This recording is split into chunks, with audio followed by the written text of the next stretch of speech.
Happy New Year to all you beautiful people. I'm back and I just want to wish you well for 2024. I wish you achieve all your goals, all your dreams, and I hope it's a very beautiful and blessed year for you. Last year, I started a YouTube channel in August, middle of August to be specific, and we just hit 50,000 views and I got 600 subscribers. And I just want to say I'm extremely grateful for that. I appreciate every single one of you. I'm just a passionate footballing fan, just like you, and I'm looking for my own community, and I think I'm starting to find it. I'm just very opinionated, and I think you are as well. So thank you for joining the family, and we are looking forward to a bigger and even better 2024.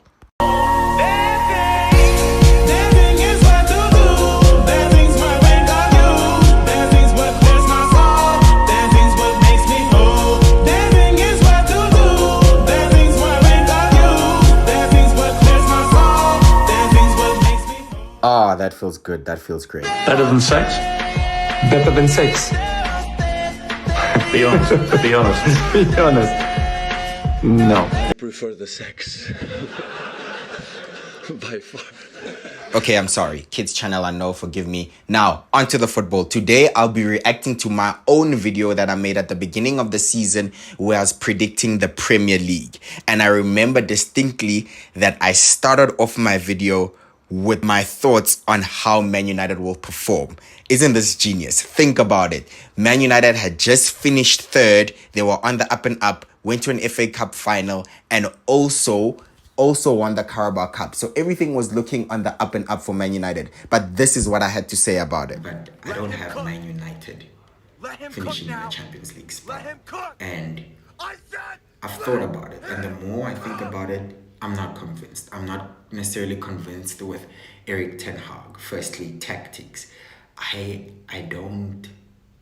Man United does not have an established brand of football that they play. And they are poor away form, poor record. You remember they were ripped apart by Brentford in the first half, 4-0. They were ripped apart by Man City. Also in the first half it was 4-0, but the game ended 6-3. They were ripped apart. They were given a trouncing by Liverpool. That's 7-0. If you remember when Salah sent Martinez to another dimension. But okay, pause. Thank you, KG. Yeah, let's admit it. I got that one spot on. I actually think Man United's top 4 hopes this season are all but gone because I simply cannot see the teams above them not qualifying for top 4. They're already 9 points behind Arsenal in 4th place. So I think actually top 4 might just finish the way it is. Maybe Villa could slip out. I think maybe Spurs has a chance. Definitely Spurs have a chance. In my general thoughts of the 2023-2024 season, I do not think it's a 90-pointer. This one is not one where someone runs away with it. I think the competition has become stronger. I think so far, so good. Exactly what I said. Said this season will be much tighter. I think a lot of teams are in it, as you can see now. And I do not think there's any team that's hitting 90 points this season. I mean, Man City can go on a run, Liverpool can go on a run, but I don't think that's happening this season. And so far, we're on course. I mean, if they have the same performances as they did in the first half of the season, then Liverpool can only get, 42 more points? And that is 87, if I'm not mistaken. So they will finish the highest. Anyway, top 4, I have Man City in there, as I was just speaking about it, because there's still strength and depth. But the losses of Gundogan and Riyad Mahrez, I think they're going to be very big for the City team. Okay, pause. Once again, I think I've hit the nail right on the head. I said City will struggle without Mahrez and Gundogan, and it looks like they definitely did struggle. They went through a period where they were losing quite a few games, and this is why they've fallen behind in the race for the title, although it's just 3 points or 2 points if City win their game in hand.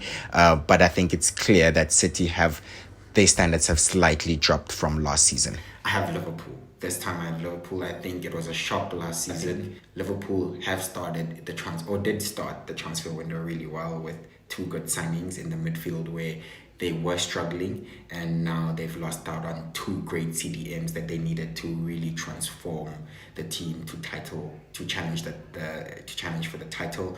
Although I still believe Liverpool will challenge for the title this season. Another key factor for that is players returning to form. I believe Darwin Núñez is yet to hit his best form, but I think we'll see a much more improved season from him. I think Salah, although Salah's numbers aren't very bad, he still gets lots of assists and lots of goals. But there's periods where he can go through where it's just really quiet from him.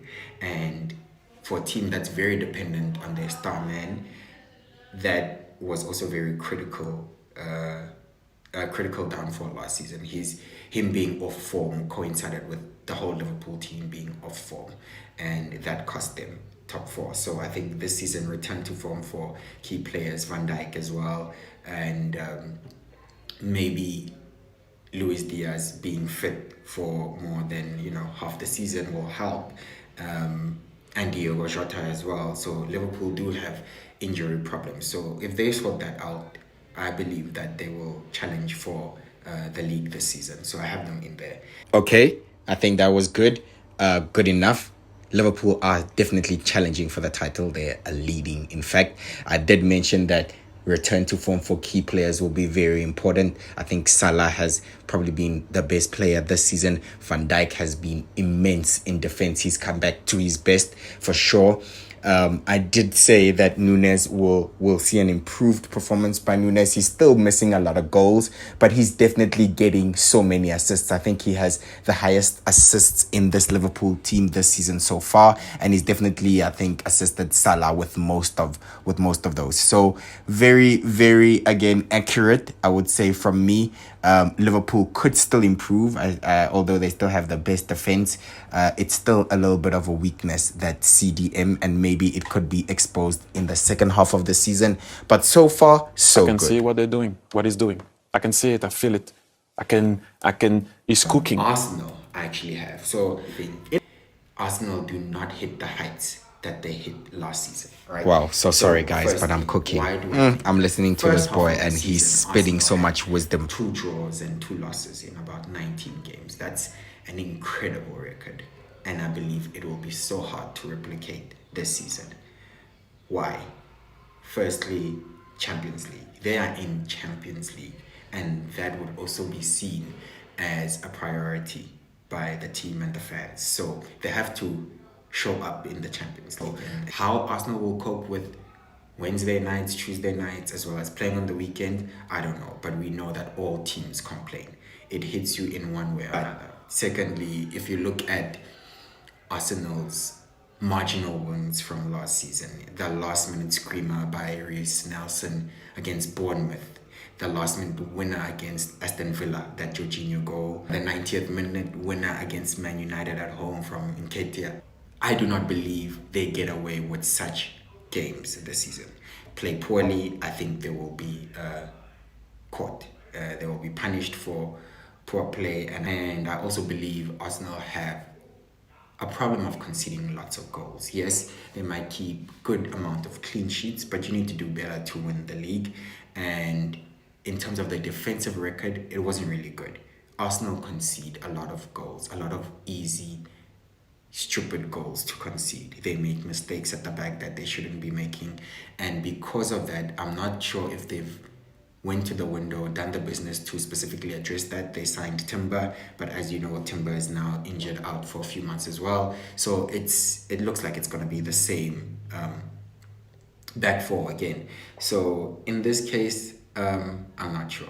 I'm not sure about Arsenal really doing better than they did last season, as well as the fact that the opponents or the competition has strengthened. So because of that, that's my view. I know it's going to be a polarizing one. A lot of people have Arsenal potentially winning the league this season. I've considered that as well, but I do not believe they hit the heights that they did last season. Let him cook! Okay, that was quite a lengthy piece on Arsenal. I apologize for that, but I think so far I'm doing well.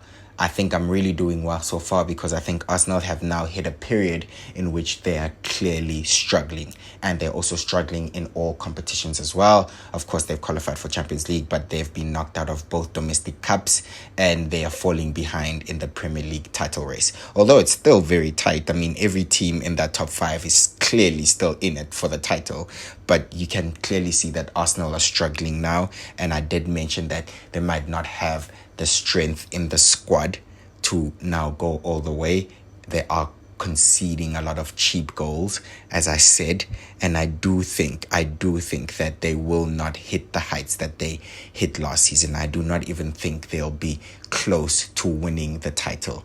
And yes, I said that at the beginning, and I still stand by it. And although I feel like they will gather themselves, they'll start doing better, but I think when they start going to the latter stages of the Champions League, it's also still gonna hit them. So because of that, I think so far my prediction is proving to be really, really on point. So they are my dark horse this season. Okay, I've completely lost it now. Is gonna happen. Okay, all that hard work is just gone. Then the ones that I'm gonna mention that will miss out on the top 4, so that will be Chelsea and Man United.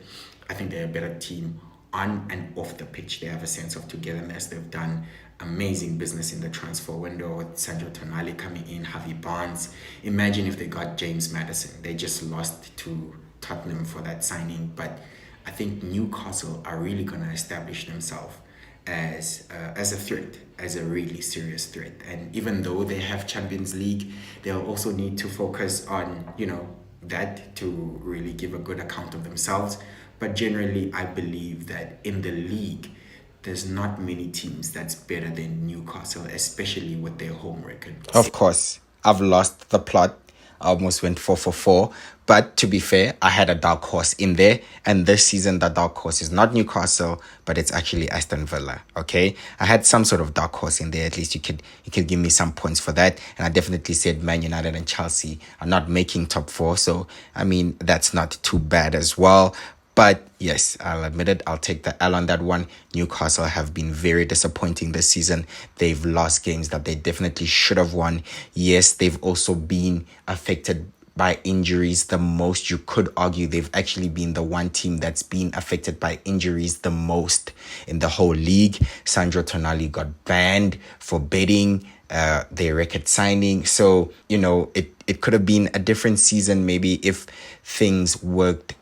things didn't really go against them, things that are like off the pitch issues, to be fair. So yes, I'll take the L on that one. I've messed it up. Let's move on. 5th place, I have Chelsea. Optimism in that team right now is they're bouncing. The fans are bouncing. Poch has come in. He's established himself. He says, this is a player that I want. They go buy him. It doesn't matter how much it costs. They just go buy the players, and they can only get better than 12. 12 was ridiculous. It was poor to say. It was embarrassing to say the least. So in this case, I have them doing better. They have no Champions League. They can solely just focus on weekends. One game to prepare for the whole week. Surely. However, I still believe that there's so many other problems that Chelsea needs to address, especially in defense.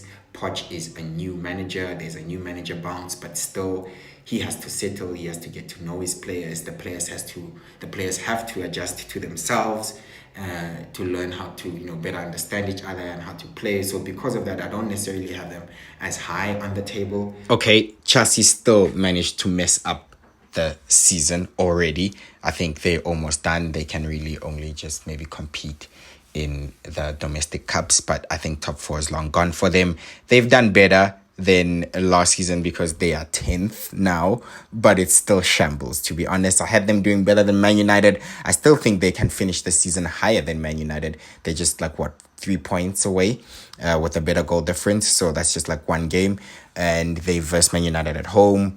But I did say that there's still a lot of problems, although I thought they'd be much more higher in the table. That's a little bit disappointing for Chelsea. Spent a billion euros, and they are not even 5th. That is insane. Chelsea have been absolutely terrible. Man United struggle on their travels, and I don't think they've done a lot to address this. I don't think Anthony has justified his 100 million price tag. Jadon Sancho is with an 80 million price tag, has not necessarily come to the fore. I'm just generally not convinced about Man United, and because of that, I do not have them finishing in a Champions League spot. Also, not to repeat myself about Man United, but I already did say I think they were going to struggle this season. And the specific players that I've spoken about, Jadon Sancho has now left Man United on loan to Dortmund, and Anthony has not had any goal contribution in like 16 games this season. So once again, just proves my point. And I was again spot on. Who wins the league? It becomes much more difficult this season. Everyone has City to win it, but I think it's actually going to be closer than it looks or seems. Like, I think Man City can't hit the heights that they hit. It would be very difficult to replicate that. I also think that it's going to be tighter. I think it's going to be a much more competitive league with other small teams becoming a problem. Aston Villa have strengthened really nicely. There's Brighton, there's other good teams in there that maybe playing away is not a guaranteed win. Even Spurs, but I think because the league has just gotten stronger this season, it's not as easy, and I wouldn't be surprised if I see another team win it this season. They will shade it, but I do not think it's a runaway. If I'm forced to give you a win, I'll go with Man City. Question is, am I sticking with my prediction? And I'll be brave and I'll stick with it. Yes, I did mention that I wouldn't be surprised if a new team wins it this season, and it looks like Liverpool are doing so well. But I still think definitely City can catch up, because if they win their game in hand, they're only 2 points behind. So I still think City are favorites, although I did mention that it's going to be tight, and I am expecting, a very, very beautiful title race, especially come April. Let's see what happens. And I even mentioned the teams I mentioned, Aston Villa, Brighton and Spurs. They're all proving to be a problem. And look at how high they are in the league. So I think I've had some solid opinions in this video. And so far, I am proud of my predictions. I'd have Luton in there because it's their first time ever in the Premier League, and I'm not sure that they're necessarily ready for it, but of course I could be wrong. I'd have Sheffield United in there, but once again I'm going for 2 promoted teams to go down. But what I do know is what I'm predicting is that Burnley don't go down. I think Burnley, I've seen them a couple times in the cups, and they play good football. So in my third spot for going down, I have Wolves. Wolves have been terrible. I have no idea how Wolves have been surviving all this time. So probably my bad, worst take yet. This was really bad. They do not concede a lot though, and I think defense is very huge when it comes to the title and the relegation. So, but for me, the instability of the team, and I would say the lack of business, they haven't done anything to address it. So Everton, someone can say I'd put Everton in there. Forest, someone can say could go down, but I think those teams may survive. I think at least Forest tries. They've bought like 20 players, more than 20 players, I think, so at least they're trying something. But I have Wolves going down this season. Okay, we can cut it. Let me shut up now. Obviously a horrible take there.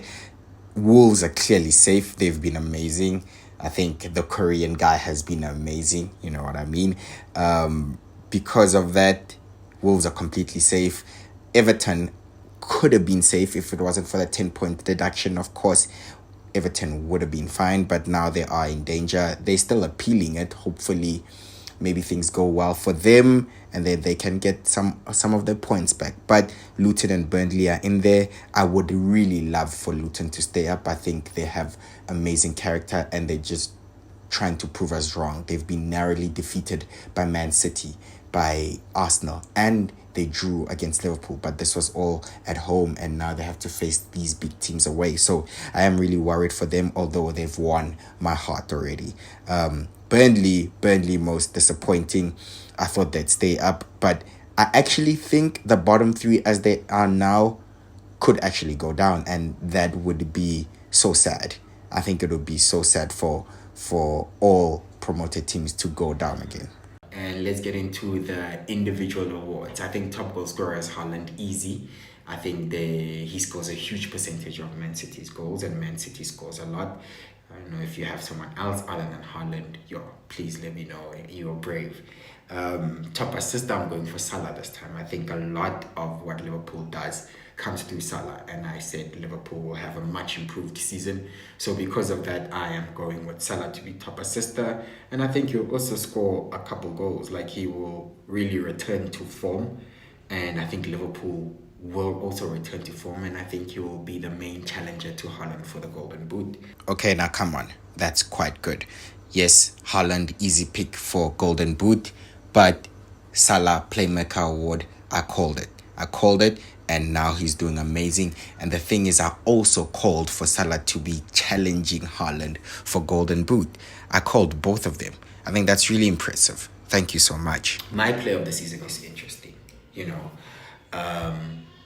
but it doesn't necessarily then make sense because I've gone for Saka. Now it doesn't make sense. Yeah, I've messed it up.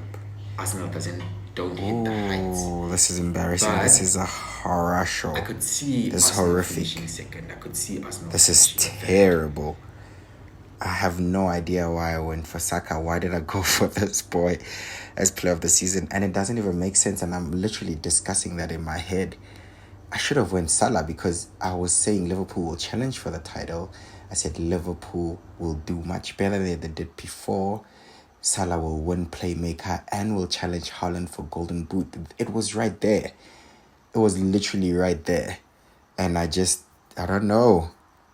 I don't even want to hear my reasoning with that. But that is, my worst take yet. And he's been so terrible this season, Saka, by the way.